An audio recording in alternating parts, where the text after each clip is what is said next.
नमस्कार। बन पटना एयरपोर्ट और भैया प्रमोद प्रेमी यादव जी और साथ में राजू भैया कुछ अर्जेंट मीटिंग के लेके मुंबई जा रहा हूँ। निकाल ड्रॉप करें भैया लोग और विशेष करके सावन के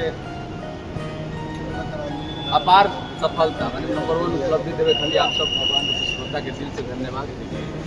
ये साल सावन में नंबर 1 दिल से धन्यवाद आप सबके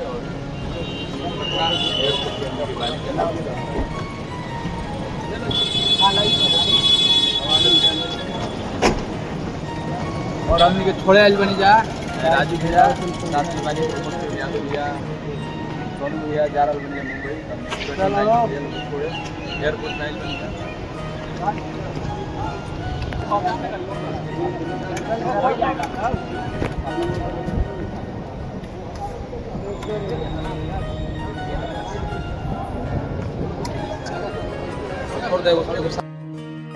और अभी हमने के अपना भैया प्रमोद प्रेमी यादव जी के पटना एयरपोर्ट पे ड्रॉप करके आ रहा बन जाए भैया मीटिंग के सिलसिले में मुंबई निकलल बनी और भैया के छोड़ के अभी हमने आ रहा बन जाए साथ में जितेंद्र भाई ड्राइव कर रहा बनी प्रियांशु और पिंटू प्रेमी जी बनी विशाल भी रहा तो बोलन अपना गाँव में विशेष करके जे भी ये सावन में हर साल के भांति ये साल भी आप सब हमारे भैया प्रमोद प्रेमी यादव जी के सावन के गीत 1 नंबर पर रखनी और हर जगह सुना रहा बगाना सावन के ओकरा खातिर आप सब भगवान रूपी श्रोता के पूरा हमनी के प्रेमी परिवार के तरफ से दिल से धन्यवाद देवल चाहब जा कि ऐसे ही बाबा महेंद्र नाथ जी के असीम कृपा से और आप सबके प्यार दुलार के बदौलत हमेशा सावन में भैया 1 नंबर पर रहीला तो आप सबके भी भगवान रूपी श्रोता के भी में विशेष योगदान बा तो सबके दिल से धन्यवाद।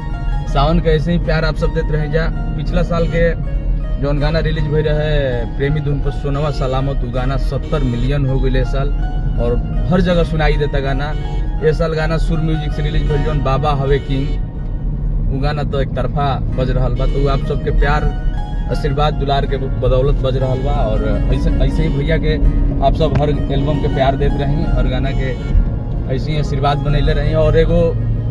गाना सुंदरी भोजपुरी हमारा चैनल पे कुछ दिन पहले आई रहे जो गाना के नाम हम महादेव हैं वो गाना आज 1 मिलियन क्रॉस कर गई। वो गाना भी खूब बज रहा बा वो गाना के भी प्यार आप सब दे रहा बनी ओकरा खातिर भी दिल से धन्यवाद। ऐसे ही आप सब प्यार दुलार देते रह जा भैया के सब गाना के। बाकी पिंटू प्रेमी जी के भी प्यार दे जा यहाँ के भी बहुत अच्छा गाना आइल बा सावन के पिंटू प्रेमी जी के जो कि भैया के परम शिष्य और सबसे पुराना शिष्य पिंटू प्रेमी जी आज मैंने भैया के साथ यहाँ के 20-25 साल से बचपन के दोस्त भी कह सकीला 25 साल से यहाँ के बानी और बहुत प्यारा गाना आइल बा। अपना गाना के बारे में कुछ बताएं श्रोता लोग पिंटू जी। अगर विनती रही कि जैसे गुरु जी का आशीर्वाद आप लोग देता रही थोड़ा सा हम लोग हमनियों को दे दी आप लोग के सेवा करे जो भोज हमनियों को हो जाएंगे। और देखिए भैया के एगो बड़ा ही प्यारा शिष्य हमनी के छोट भाई जरा के बहुत हमनी के सब पूरा टीम प्यार करेला प्रियांशु बाणे प्रियांशु के भी वो गाना बड़ा प्यारा आइल बा इनका ऑफिशियल चैनल से और वो गाना के बड़ा अच्छा रिस्पांस बा। प्रियांशु के मुंह से ही सुनी उनका गाना के बारे में कुछ बताओ। तो हमारे गाना बटे आप सभी के बीच में जो है गाना के नाम बटे गरीबों के नेता हमें अखिलेश वो गाना के आप सब बहुत सारा प्यार से बात देते हैं जौन कि हमारे ऑफिशियल चैनल से छूटल बटे वो गाना के रिस्पांस भी बहुत अच्छा बा लोगों के अच्छा कमेंट भी आ रहा बा।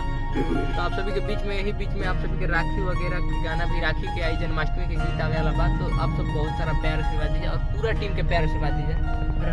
थैंक यू लव यू पूरा प्रेमी परिवार की तरफ से हर हर महादेव लव यू। जितेंद्र जी हैं यहाँ के महादेव शंकर भगवान के दूसरा रूप यहाँ कहीं आप सब देख सकते हैं love you Har Har Mahadev.